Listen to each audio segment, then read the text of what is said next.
Meus queridos, a paz do Senhor para todos. Quem está feliz com Jesus. Segunda Epístola de Paulo aos Coríntios, capítulo 12, versículos de 1 a 10. Segunda Epístola do apóstolo Paulo aos Coríntios, capítulo 12. Versículos de 1 a 10. Louvar a Deus pela vida das heroínas. Muito obrigado. A irmã Terezinha não pôde estar presente, está acompanhando o pastor Augusto. São dois varões valorosos, dois esteios da nossa história da Assembleia de Deus em Alagoas. Que Deus possa abençoá-los poderosamente. Amém? Louvar a Deus pela vida da Usadema, estava melhor antes, pela Usadema, e a irmã Cristine também não pôde estar presente. Que Deus abençoe poderosamente, amém? Aos cantores, ao cantor que veio de Petrolina, ao pastor Milton, evangelista que veio, Deus abençoe, juntamente com toda a família, amém?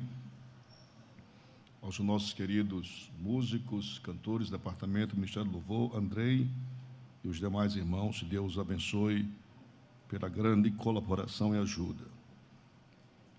Segunda Epístola de Paulo aos Coríntios, capítulo 12, versículos de 1 a 10. Em verdade que não convém gloriar-me, mas passarei as visões e revelações do Senhor.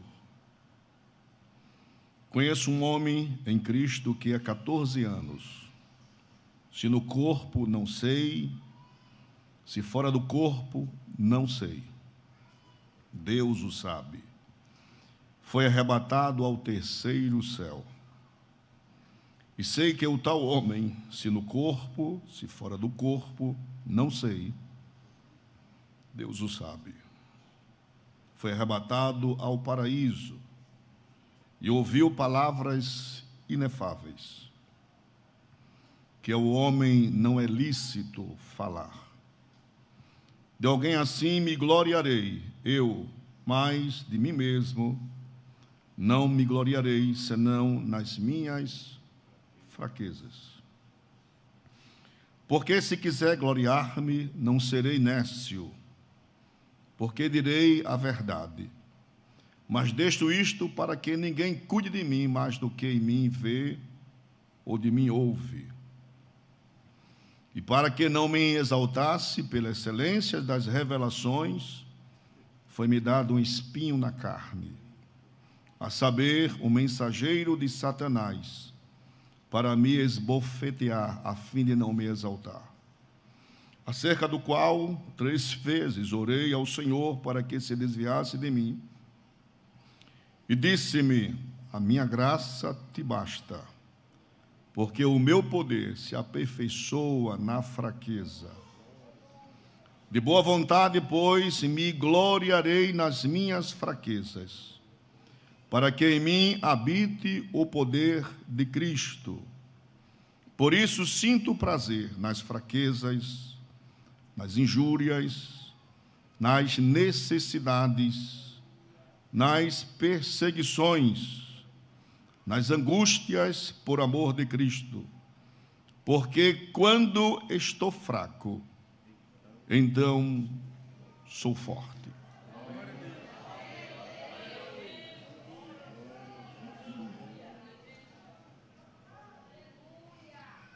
Geralmente, irmãos, aos cultos da sexta-feira, talvez todo mundo não receba, mas nós distribuímos não um convite, nem um alerta, mas somente um comunicado para que os irmãos não desapercebam e venham para os cultos das sextas-feiras.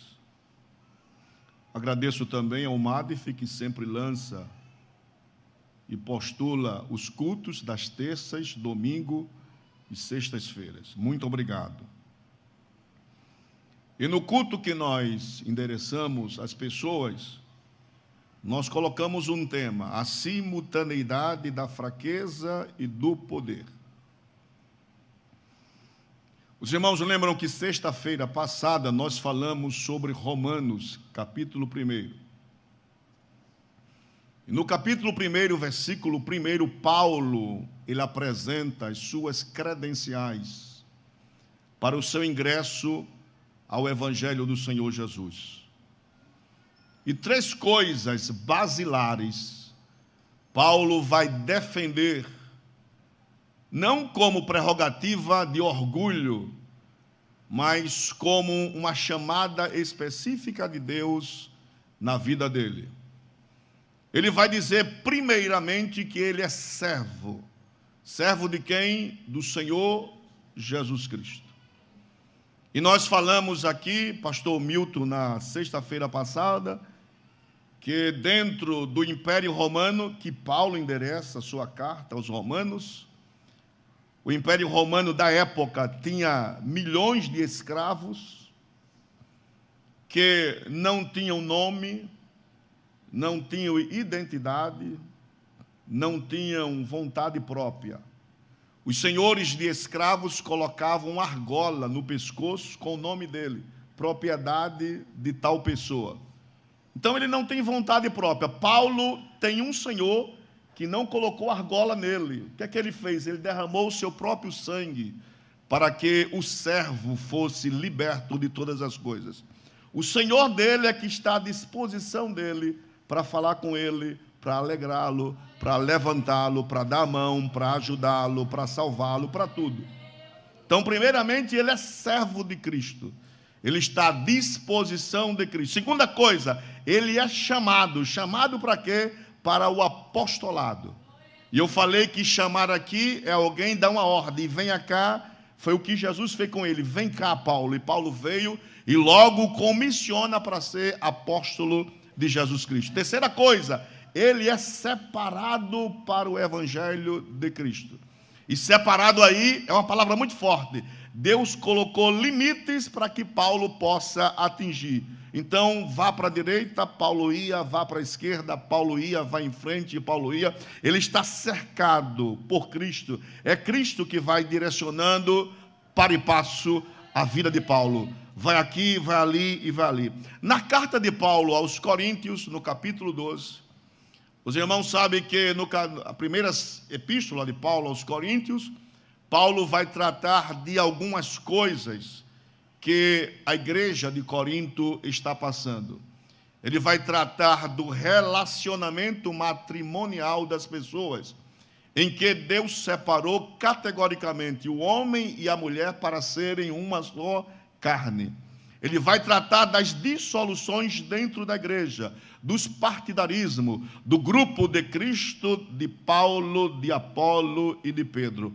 Ele vai tratar de que mais? Da comunhão fraternal dos irmãos na Santa Ceia do Senhor. Que quando se reunissem com o mesmo propósito de adorar a Deus, que esperasse um pelos outros, haja vista que o corpo de Cristo, o sangue de Cristo foi oferecido como libação, como sacrifício no Calvário, para que eles tivessem vida e vida com abundância. Na segunda epístola, Paulo vai defender o seu apostolado. Por quê? Porque as pessoas começaram a questionar se verdadeiramente ele era apóstolo de Jesus Cristo e se ele foi chamado para tal tarefa tão gloriosa. Mas no capítulo 12, especificamente, Paulo vai tratar de uma temática que talvez nós não escreveríamos o que Paulo escreveu. E o que é que Paulo vai tratar? Os irmãos sabem que a igreja de Corinto era uma igreja complicada, cheia de dons e complicadas. Os irmãos de Corinto se alegravam nas revelações que os irmãos tinham. O que eles fizeram? Olha, Paulo, você tem que ser ovacionado porque você é o homem usado por Deus. E ele fala aqui, segunda epístola aos Coríntios, no mesmo capítulo 12, versículo 11. Vê que Paulo fala: fui nécio em gloriar-me, vós me constrangestes, porque eu devia ter sido louvado por vós. visto que em nada fui inferior aos mais excelentes apóstolos, ainda que nada sou. Como é que um apóstolo Paulo vai dizer que não é nada, irmãos? E às vezes nós temos a empáfia de achar que somos muita coisa. Um terço da Bíblia do Novo Testamento é escrito pelo apóstolo Paulo. E muitas vezes nós não escrevemos nada, não fizemos nada. E nós queremos glória para nós. Que nesta noite a glória, o louvor, a honra, a adoração, a majestade seja dado o nome daquele que vive e que reina para todo sempre. E Paulo vai dizer que foi nécio, ele foi tolo. E às vezes nós somos tolos também, irmãos. As pessoas às vezes querem nos colocar no pedestal. E a gente vai para casa achando que é muito crente, né? Não, fui demais mesmo. O Senhor me usou de uma forma tremenda. Aí Paulo diz, olha, eu fui tolo em ouvir essas coisas. Porque eu me ensoberbeci e achei que era muita coisa. Eu devia gloriar, não nessas coisas, mas devia me gloriar na cruz de Cristo, que me chamou, que me teve, que me capacitou. Você está aqui nesta noite unicamente por causa da graça de Deus infinita. Nós não somos nada, mas em Cristo nós arvoraremos pendões e o nome dele vai ser glorificado em nossa vida.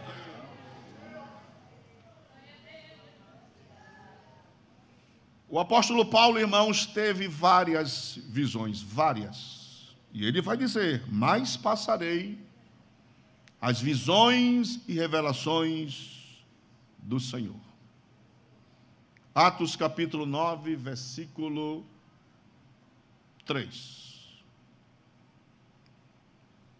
Paulo vai dizer, e indo no caminho aconteceu que chegando perto de Damasco, subitamente o cercou um resplendor de luz do céu.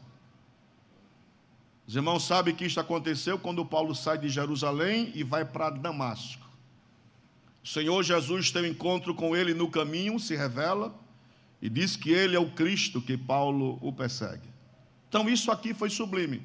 Eu já falei que Paulo vai repetir a mesma passagem no capítulo 22, quando está subindo as escadarias da torre de Antônia, e ele fala em grego com o pretor e depois discursa em hebraico para toda a multidão que está ouvindo.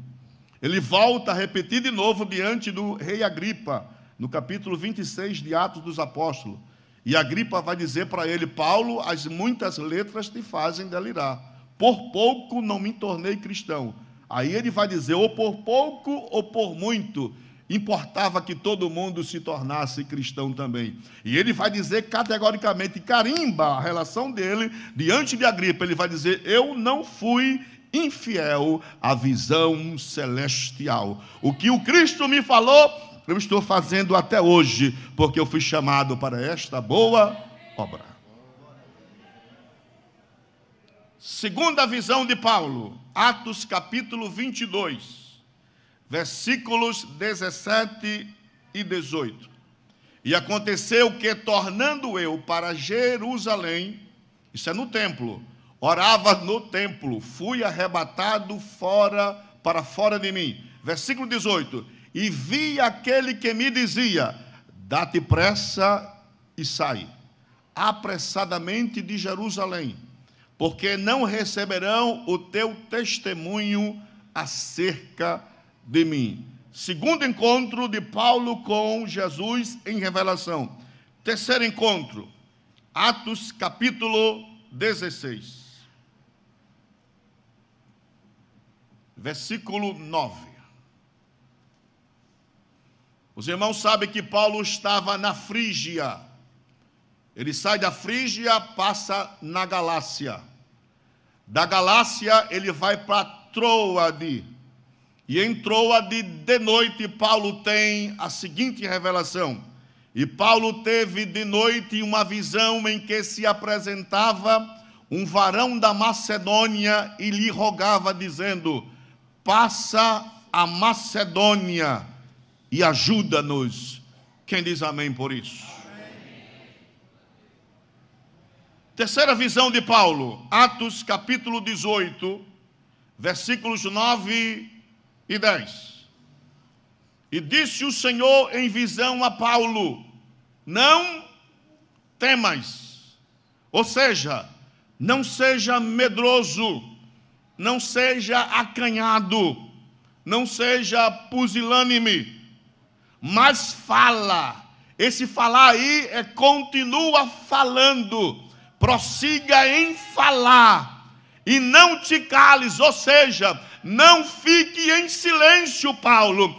Fale a tempo e a fora de tempo.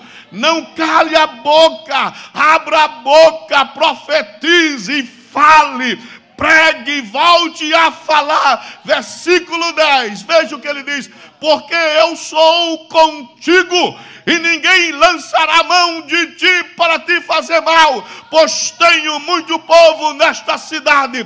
Levante a sua mão nesta noite, o Deus eterno é contigo. Olhe para frente, prossiga. Deus tem negócio na tua vida. Não se cale, fale a tempo e a fora de tempo. Quem glorifica o nome daquele que vive e que reina para sempre.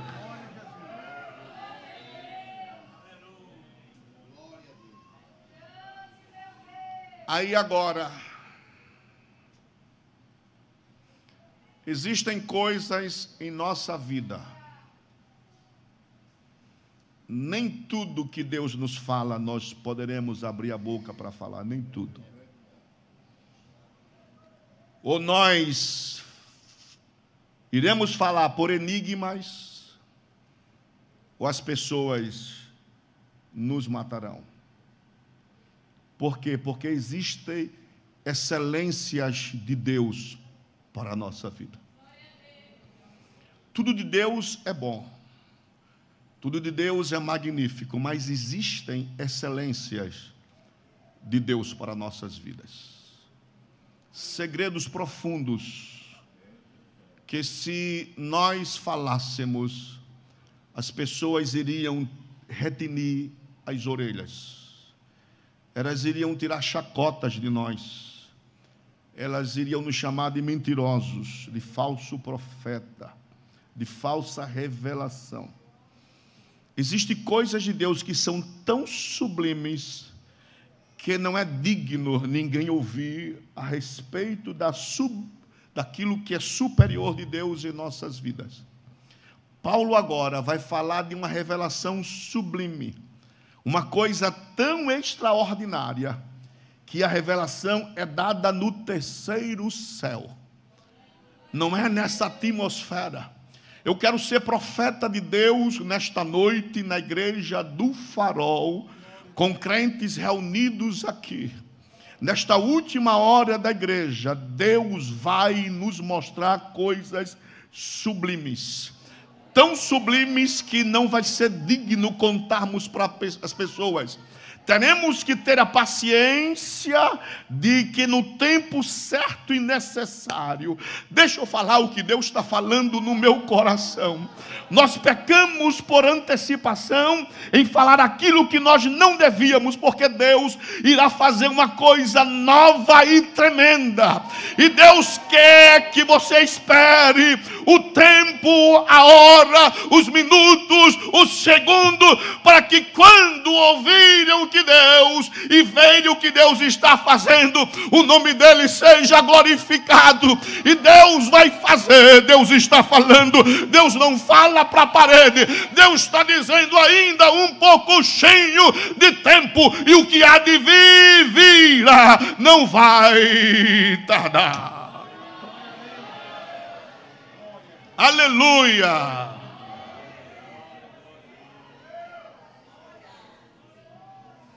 Que Deus tremendo. Que Deus fiel.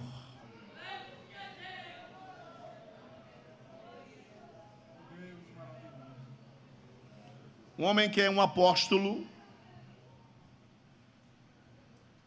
um homem que é um missionário,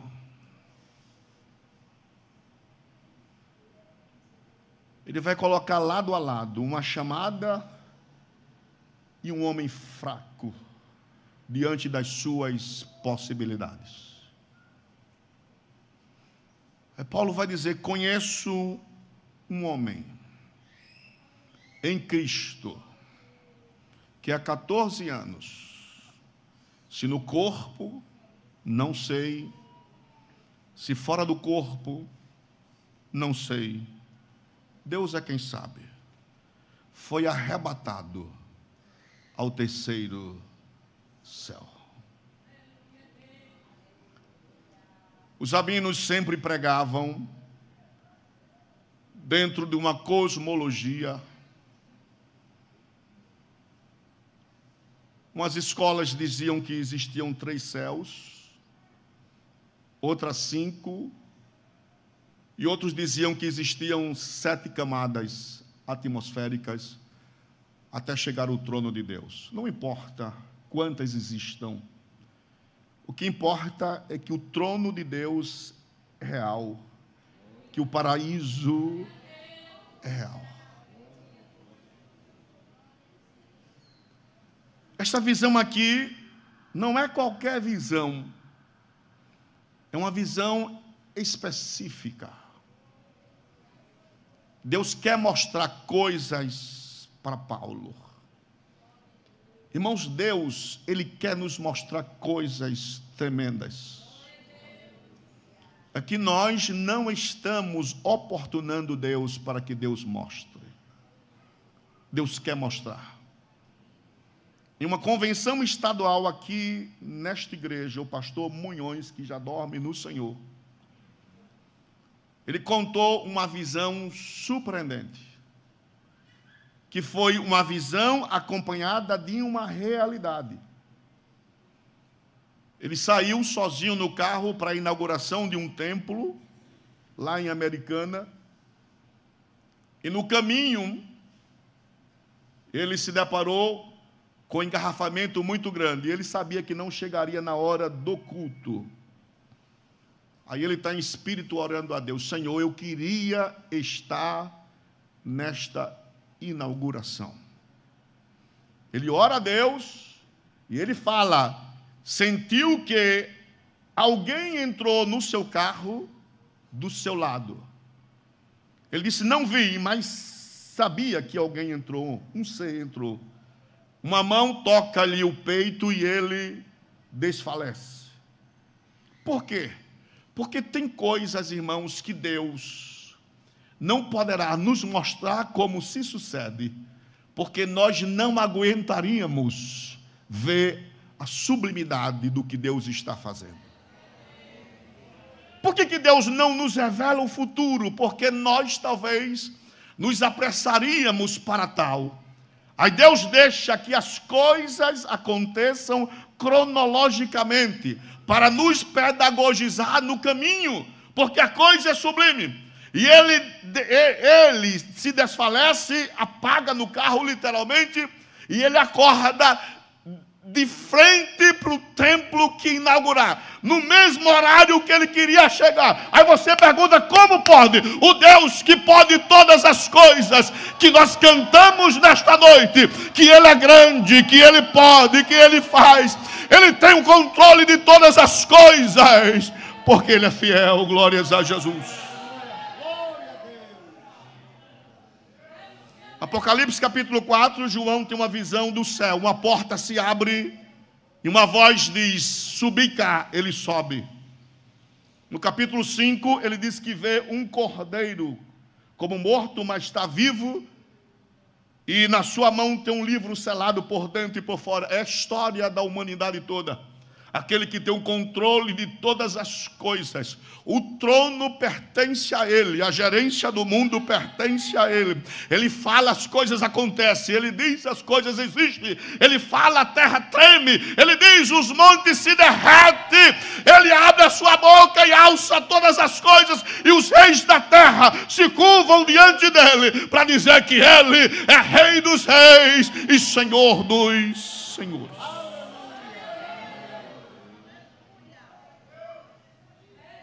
Então ele foi arrebatado para o terceiro céu. Qual é a visão da época? Primeiro o céu atmosférico, que você vê os pássaros, as nuvens e tudo mais. Segundo céu, espaço sideral, onde está a lua, o sol, os cometas, as estrelas, as galáxias. Terceiro céu, o céu morada de Deus, o paraíso. Ele não só foi levado para lá, foi tão real, ele não sabe se foi em espírito ou se foi literalmente em corpo. Não importa. Deus tanto pode levar em espírito como pode levar em corpo. Ele é o dono de todas as coisas. E ali foi dita para ele palavras inefáveis, indizíveis, palavras que não é lícito falar para ninguém. Eu queria que você levantasse as duas mãos nesta noite. Prepare-se, porque Deus vai ter um encontro contigo e vai falar em secreto, em oculto, coisas que não é lícita falar para ninguém. Não porque são mistérios escondidos, mas porque são coisas sublimes. Eu profetizo nesta noite, antes que o arrebatamento aconteça, Deus vai mostrar coisas sublimes, indizíveis, para que o seu nome seja glorificado. Dê um amém bem forte para Ele nesta noite. Aleluia.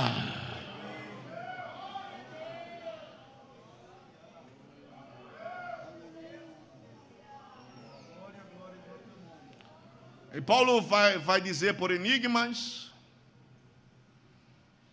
no versículo 5, de alguém assim me gloriarei eu, mas de mim mesmo não me gloriarei, senão nas minhas fraquezas.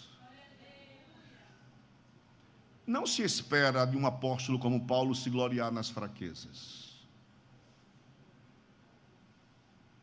Quantos aqui já se gloriaram nas fraquezas? Quase que ninguém. A gente nunca se gloria nas fraquezas.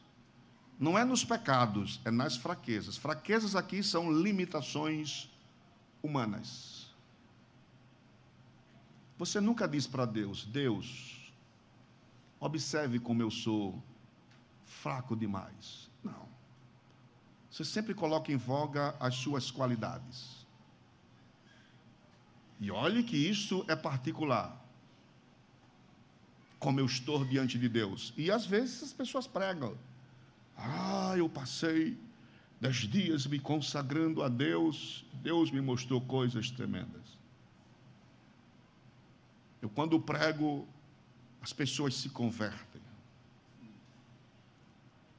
Mas eu duvido muitas vezes chegar no irmão: orem, porque eu sou fraco e debilitado.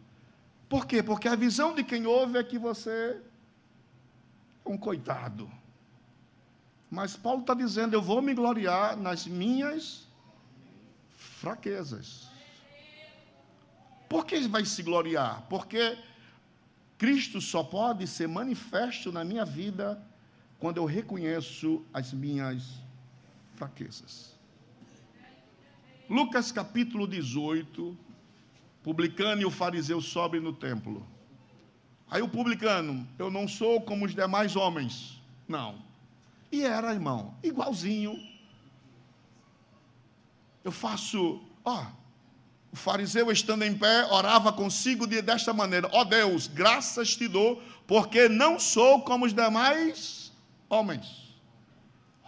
Vê que nós refletimos aquilo que nós achamos que nunca somos nos outros. Não sou roubador, não sou injusto, não sou adúltero, nem ainda como este. Veja bem, aponta para o outro. Além de se ufanar em si, aponta para o outro. Às vezes a gente faz a mesma coisa: jamais eu serei como aquele irmão ali. Aquele é um coitado, miserável. Ele não.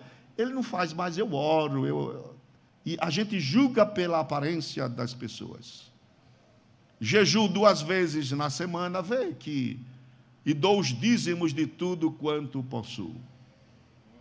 Mas o publicano, a Bíblia diz que, porém, estando em pé, de longe, não chegou nem perto, nem ainda queria levantar os olhos ao céu, mas batia no peito, dizendo: ó Deus, tem misericórdia de mim, pecador.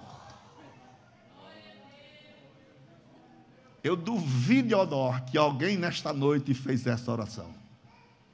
Tenha misericórdia de mim, que eu sou um pecador. Digo-vos que este desceu justificado para a sua casa, e não aquele.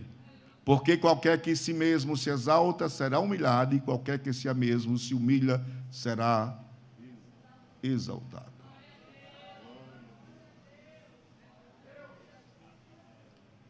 A coisa foi tão sublime que Paulo, ele vai declarar: e para que eu não me exaltasse pela excelência das revelações, foi-me dado um espinho na carne, um mensageiro de Satanás, para me esbofetear, a fim de não me exaltar.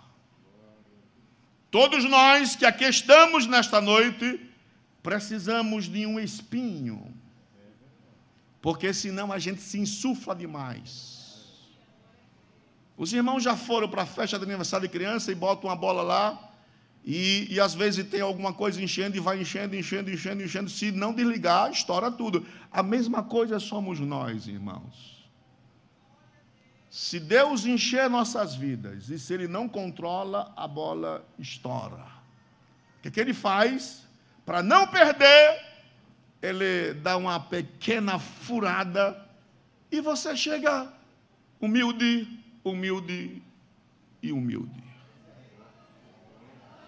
Para você saber que você não é nada. Paulo diz: para que a excelência seja dele e não nossa. A glória, a honra, a misericórdia e o poder é colocado em vasos de barro. Nós somos de barro, mas se Ele estiver em nossas vidas, a excelência, a glória, o aparato e a exaltação pertence a Ele.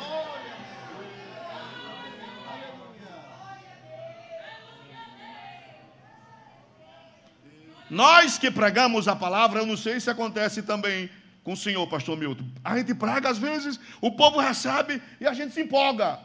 Aí disse: no próximo culto vai ter mais graça. Aí vai ler e parece que nada.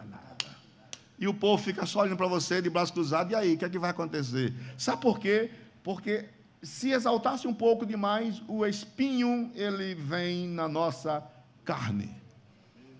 Deus não dá a glória dele para homem nenhum.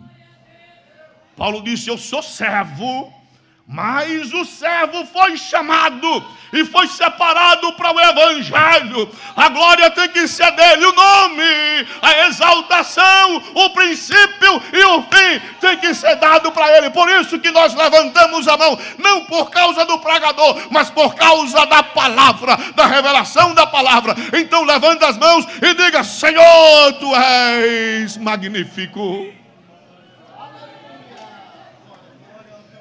Aleluia!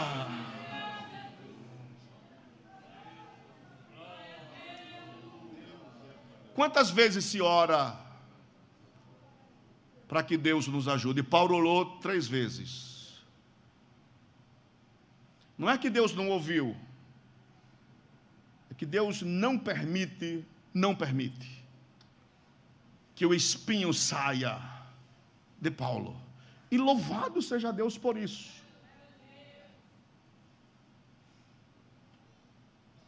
O profeta Elias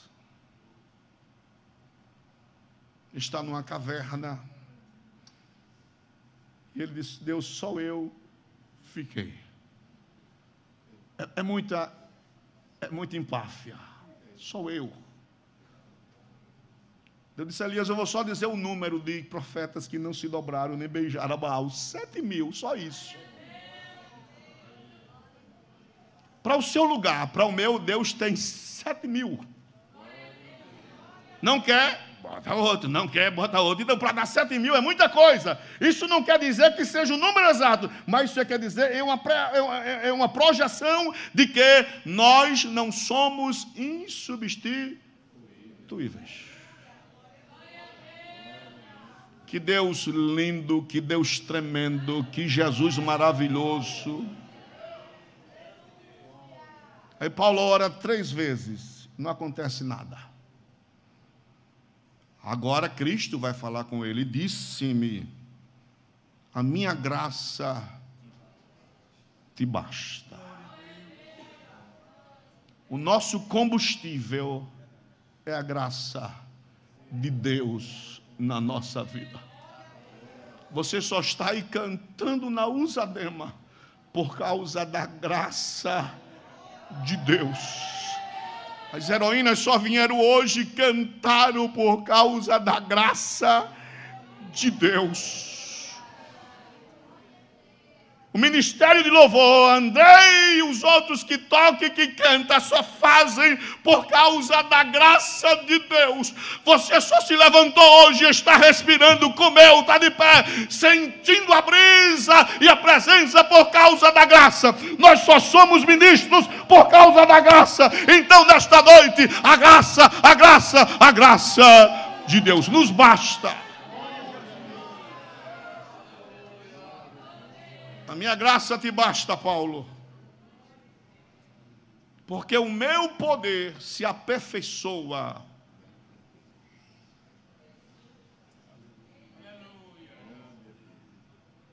aleluia, na fraqueza.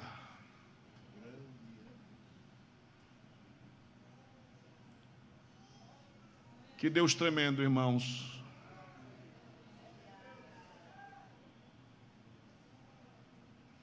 O menino, quando faz um ato em casa, o pai logo percebe e chama a atenção. Se o menino se malcriar e querer medir força com o pai e até dizer que não fez, o pai não gosta. Mas quando o menino chora e diz para o pai: pai, me desculpa que eu não queria fazer e fez, o pai logo perdoa, porque a humildade e o reconhecimento das fraquezas amolece o coração de Deus. Quando nós assumimos as nossas culpas, as nossas fraquezas, que nós somos fracos e limitados, como Deus gosta dessas coisas. Aí Paulo vai dizer: de boa vontade, pois me gloriarei nas minhas fraquezas, para que em mim habite o poder de Cristo. Por isso sinto prazer nas fraquezas, de reconhecer as minhas limitações, nas injúrias, nas necessidades, nas perseguições, nas angústias por amor de Cristo, porque quando estou fraco, eu sou forte. Só Deus sabe equilibrar fraqueza e poder. Ninguém mais sabe fazer isso. Só Deus sabe tirar da fraqueza força. Aquele que chega debilitado, limitado na presença dele, quando ele se manifesta, ele sempre sai de cabeça erguida na presença de Deus. Levante a tua cabeça, Deus tem promessa com você, Deus tem intimidades com você, Deus tem algo com você. Então nós não podemos desistir, mesmo diante das fraquezas. Por quê? Porque o poder dele se manifesta nas nossas fraquezas. Chegando fraco, sai daqui forte na presença do Senhor. Quem diz amém por isso? Amém. A igreja de pé, por favor.